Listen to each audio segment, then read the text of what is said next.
అసభ్యకరమైన కంటెంట్ను ప్రసారం చేస్తున్న పలు ఓటీటీలు, సోషల్ మీడియా హ్యాండిళ్లకు సుప్రీంకోర్టు నోటీసులు జారీ చేసింది. అసభ్యకరమైన కంటెంట్ కారణంగా పిల్లలు, యూత్ చెడిపోతారని, పెద్దల ఆలోచన కూడా కలుషితమవుతాయని వార్నింగ్ ఇచ్చింది. సోషల్ మీడియాలో విచ్చలవిడిగా వైరల్ అవుతున్న అశ్లీల కంటెంట్ వికృతమైన, అసహజమైన లైంగిక ధోరణులకు దారితీస్తుందని ఆందోళన వ్యక్తం చేస్తూ దేశంలో నేరాల రేటు పెరిగే ప్రమాదం ఉందని హెచ్చరించింది.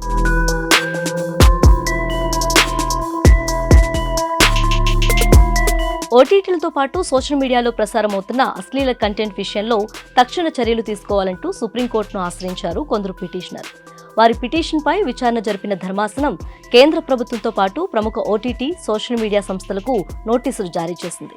వాటిలో నెట్ఫ్లిక్స్, అమెజాన్ ప్రైమ్, ఉల్లు, ఆల్ట్వో, ఓటీటీలు ఎక్స్, ఫేస్బుక్, ఇన్స్టాగ్రామ్ లాంటి సోషల్ మీడియా ప్లాట్ఫామ్స్ కూడా ఉన్నాయి.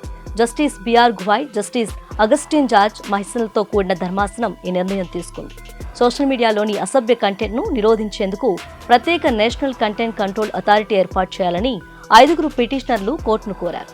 ఈ అథారిటీ ద్వారా గైడ్లైన్స్ రూపొందించి కఠినంగా అమలు చేయాలని వారు అభిప్రాయపడ్డారు.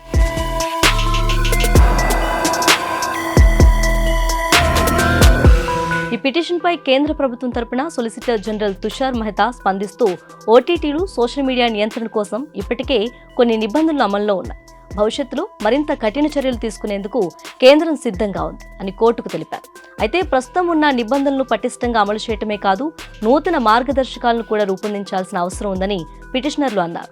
ఓటీటీ, సోషల్ మీడియా వేదికలపై పెరిగిపోతున్న లైంగిక అసభ్య కంటెంట్ల వల్ల చిన్నారులు, యువత, పెద్దలు సైతం మానసికంగా ప్రభావితమవుతున్నారని సుప్రీం ఆందోళన వ్యక్తం చేసింది. ఇలాంటి అసభ్య కంటెంట్ వల్ల సమాజంలో నేరాల రేటు పెరిగే ప్రమాదం ఉందని, యువతను తప్పుదోవ పట్టించే అవకాశం ఉందని హెచ్చరించింది.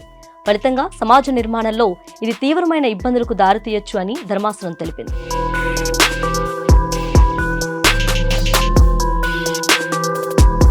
ఓటీటీలో అసభ్యకరమైన వెబ్ సిరీస్లపై చాలా కాలంగా కంప్లైంట్లు వస్తున్నాయి. అయినా కూడా కొన్ని ఓటీటీ సంస్థలు ఇలాంటి కంటెంట్పై ఏమాత్రం వెనక్కి తగ్గలేదు. మరి సుప్రీం నోటీసులతోనైనా అలాంటి కంటెంట్ విషయంలో మార్పు వస్తుందో లేదో చూడాలి.